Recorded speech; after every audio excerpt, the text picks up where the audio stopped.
Bonjour et bienvenue sur la Corneille à 3D, c'est Tony et aujourd'hui je suis en compagnie des Andales, Walou Bonsoir. et Tonio Scorpio Salut. et on se retrouve pour un nouveau podcast, une nouvelle faction et nous allons traiter cette fois-ci des free folk du peuple libre. On va commencer sans plus tarder avec la première partie de cette série de podcasts qui sera comme d'habitude consacrée au deck. Donc on va attaquer tout de suite par la première carte qui est Regroup and Reform. Au début d'un tour ami, vous allez pouvoir cibler deux unités d'infanterie amies à longue portée l'une de l'autre. Vous allez pouvoir ôter jusqu'à 4 figurines d'une de ces unités et aller les restaurer chez l'autre, hein. Donc en fait vous faites un transfert de PV et vous pourrez éventuellement bouger un attachement de cette unité à l'autre unité et ou alors vous pourrez switcher si vous avez 2 attachements dans ces unités, vous pourrez à ce moment-là les inverser, d'unité chacun. Bah, pour une enfin, du coup, c'est la première carte qu'on voit et je trouve que c'est déjà une excellente carte. C'est-à-dire que sur la version d'avant, on pouvait, faire un petit peu la même chose en se soignant un peu plus en ayant les chevaux. Là, c'est pas le cas, mais par contre, il y a quand même, l'élément attachement qui est super intéressant puisque du coup, on peut soit, protéger un de nos attachements si on a besoin, soit échanger des attachements, si, la situation, s'y prête et du coup, c'est assez intéressant. C'est une très bonne carte de gestion, je trouve et très intéressant dans une armée où on risque de perdre effectivement, beaucoup de plateaux et beaucoup de figurines. Oui, tout à fait. Comme dit Walou, la partie sur le move des attachements est très intéressant. De pouvoir déplacer ton général pour éventuellement marquer plus de points en faisant un switch, c'est super intéressant.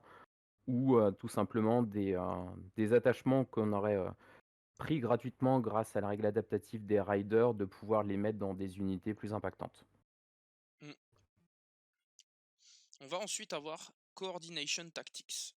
Donc pour cette seconde carte, au début de n'importe quel tour, vous allez pouvoir cibler 2 unités d'infanterie amies à courte portée l'une de l'autre.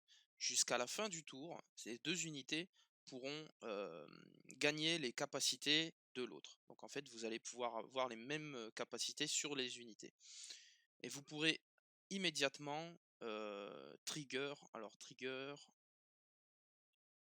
Déclenché. un mot-clé, début du tour, pour un ordre, pour, une, de ces unités, ou les 2. C'est une carte qui est aussi, je trouve très intéressant. L'avantage par rapport à l'autre, c'est que là, c'est au début de n'importe quel tour, donc ça peut être sur sur une habilité, offensive, défensive, donc ça peut être très sympa. Ça, c'est une carte qui, je pense qu'il va falloir manier avec, beaucoup de subtilité, mais bien utilisée, ça peut être dévastateur pour l'adversaire. Alors sur l'ordre du début de tour, c'est intéressant, mais je trouve que vraiment, pouvoir, avoir les unités des copains, enfin les habiletés des copains, c'est vraiment très, très, très fort. Ouais, ouais, effectivement, c'est une carte que j'aime beaucoup et qui apporte beaucoup de punch, aux unités parce que toutes les unités ont des petits traits qui sont assez sympas et de pouvoir tout combiner sur une unité pour pouvoir faire une grosse alpha, heu et éventuellement de pouvoir mettre à mal l'unité d'en face, c'est vraiment super intéressant. Je l'utilise plus rarement de manière, défensive, les seules fois où j'ai pu avoir un intérêt, c'était pour gagner horrifique visage ou la règle insignifiant des riders, mais c'est beaucoup plus compliqué à utiliser. C'est clair qu'avec les différentes capacités, d'unités, on verra que ça peut vraiment être très intéressant. En troisième carte, on va avoir There's too many, hein, ils sont trop nombreux. Quand un ennemi va faire un test de panique, avant de jeter, enfin, avant de faire son jet de dés, il subira -1 à son jet et prendra plus une blessure s'il échoue, pour chacune de vos unités, amies qui se trouveront à courte portée, jusqu'à 3, hein. Vous n'irez pas au-delà, ça sera 3 maximum, mais c'est déjà bien. Alors c'est une carte qui est fort intéressante, donc c'est une carte qui est plutôt pas mal. À partir du moment où on va jouer beaucoup d'unités, hein, donc notamment on va peut-être enlever les mammouths et les géants pour que ce soit une carte efficace, si on veut la jouer régulièrement. C'est une carte intéressante qui en plus avec certains généraux, on le verra tout à l'heure, peut frapper fort. Donc une carte intéressante, mais qui est quand même plus situationnelle que les 2 cartes précédentes. Moi, je pense sur les parties que j'ai faites, c'est une des cartes que mes adversaires ont le plus détesté, parce qu'entre le nombre d'unités où on peut avoir, Vicious et l'horrifique visage, ça peut faire un nombre de PV assez conséquent pour juste un test de panique raté. Mmh, clairement. J'ai expérimenté, hein, c'est sympathique. En quatrième carte, on va avoir Diversion Tactics. Donc, après qu'un ennemi ait terminé une attaque de mêlée sur une de vos unités, vous pourrez cibler une autre unité amie à longue portée de celle qui vient de se prendre l'attaque et vous pourrez à ce moment-là effectuer une action de manœuvre. C'est une carte qui est parfaite pour les free folk, en termes de repositionnement. Une carte que l'adversaire va souvent craindre parce que finalement il va taper, avec, le fait que les unités frappent maintenant un peu moins fort, ça risque de pas achever votre unité et derrière vous allez, faire une manœuvre, peut-être prendre un flanc, peut-être être à 2 contre 1 et du coup ça devient, très intéressant. Ouais, rien de plus à ajouter sur cette carte-là. Ça apporte de la mobilité, à l'armée pour aller, choper, les flancs de l'adversaire. Mm. Ensuite, on va passer sur Overwhelming Assault. Donc, quand une unité amie va effectuer une attaque de mêlée avant de jeter votre lancer de dés d'attaque, pour chaque unité amie qui sera engagée avec votre ennemi qui va se défendre, vous pourrez choisir un bonus. Et parmi ces bonus, on va avoir cette attaque pourra relancer n'importe quel jet, hein. Vous pourrez reroll vos dés d'attaque. L'attaque gagnera Critical Blow ou l'attaque gagnera Sundering. C'est une carte extrêmement forte aussi, qui va donner, du coup, du punch à l'attaque. Encore une fois, quand on va pouvoir, attaquer à plusieurs, ça va être très intéressant et bah, tout bêtement combiné, si à la carte d'avant, ça peut être très, très fort. C'est-à-dire qu'on a déjà un ami engagé, il se fait taper dessus, hop, on fait une petite manœuvre gratuite pour aller sur un côté et boum, on tape, avec des bonus. La capacité, par exemple, tout bêtement, Critical Blow Sundering sur une charge. Donc ça peut être super intéressant et en plus c'est une bonne carte aussi quand on est déjà engagé au corps à corps. Donc très, très bonne carte. Ouais, ce qui est important de noter sur cette carte-là, c'est qu'une seule unité suffit à déclencher au moins un effet. Donc c'est quand même pas mal intéressant et ce qui est aussi intéressant, c'est d'avoir la reroll sur les attaques quand on est déjà engagé ou quand on traverse des terrains qui empêchent la relance, des dés d'attaque sur la charge, en sachant que la majorité des unités touchent à 4+, la reroll des dés d'attaque est assez impactante, pour pouvoir faire des dégâts. Mm. En avant-dernière carte, on va avoir Surrounded and Exposed. Donc cette carte-là, au début de n'importe quel tour, vous pourrez cibler une unité ennemie. Pour chacune de vos unités amies à courte portée, sans compter la première, hein, ça c'est important, l'ennemi en question que vous aurez ciblé gagnera un token condition. Alors c'est très intéressant je trouve parce que, notamment, avec, Mans à l'époque, on avait la possibilité de mettre des tokens de condition. Maintenant c'est un petit peu moins le cas. Alors il y a des nouveaux attachements qui permettent de le faire très bien, mais là c'est quand même une carte, au début d'un tour, alors que ce soit adverse pour affaiblir l'adversaire ou notre tour pour le rendre vulnérable par exemple, hein, ou lui mettre un token paniqué. Enfin, du coup, c'est une carte qui est assez intéressante.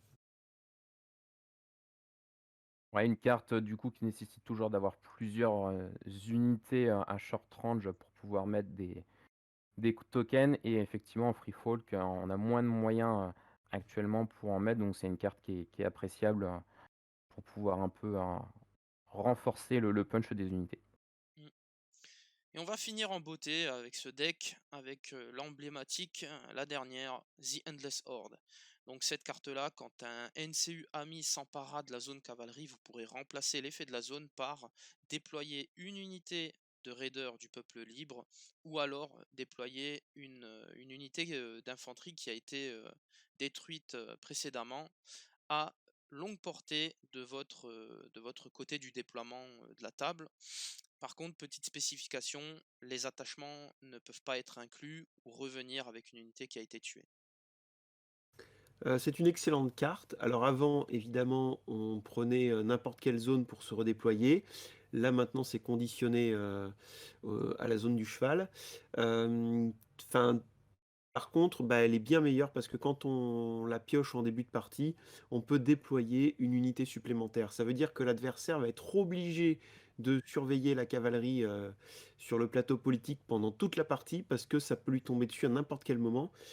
Et là où, il y a moins de choses avant qui fonctionnent sur la cavalerie avec les free folk, l'adversaire risque de s'en détourner un petit peu, mais ça risque de lui faire une très mauvaise surprise dès que vous allez soit déployer une unité de raider, c'est-à-dire jouer à 44 contre 40, soit redéployer une unité qui a été détruite. Ce qui est très bien avec cette carte, c'est qu'avant, quand on la piochait dans la main, c'était une carte qui était tellement importante qu'on ne pouvait pas se permettre de la défausser. Ça pouvait être une carte morte en main en attendant d'avoir une unité détruite. Et donc là, le fait de pouvoir déployer directement une Rider, ça permet aussi de faire tourner le deck. Donc c'est quelque chose de très intéressant. Et ça permet aussi tout de suite de monter le delta d'activation entre du coup les deux joueurs.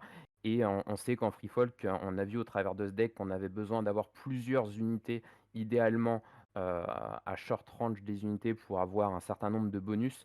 Donc avoir, un nombre d'unités importantes pour, trigger au maximum les effets des cartes, c'est quelque chose d'important. Mmh.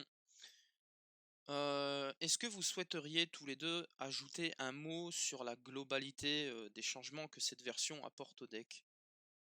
Alors c'est un très bon deck tactique. Enfin moi je trouve qu'en fait, quand on parle de rééquilibrage, je trouve ça très intéressant parce que dans l'ancien deck tactique, il y avait beaucoup de cartes qui étaient très vite mortes, parce qu'il fallait absolument 2 unités, à un moment donné, proche de l'adversaire ou au contact de l'adversaire pour faire un effet. Là, on l'a vu, maintenant il y a une carte qui donne le bonus d'attaque et comme le disait, Tonio, il en suffit, juste d'une unité pour avoir quand même un petit bonus et ça, c'est très, très intéressant et en fait, on va se retrouver, avec beaucoup de cartes utiles en main, alors qu'à l'époque, il y avait quand même quelques cartes mortes, donc là, c'est quelque chose qui est bah, c'est très intéressant pour les joueurs free folk. Ouais, je plus souhaite tout à fait. C'est un deck qui est super intéressant à jouer. Toutes les cartes sont utiles et je me retrouve souvent à des parties à enchaîner un certain nombre de combos et à me retrouver dès la deuxième activation avec une main vide parce que du coup, il y a tout qui sort. Les triggers sont assez différents pareil au niveau, des cartes, donc il y a plusieurs étapes où on peut les utiliser.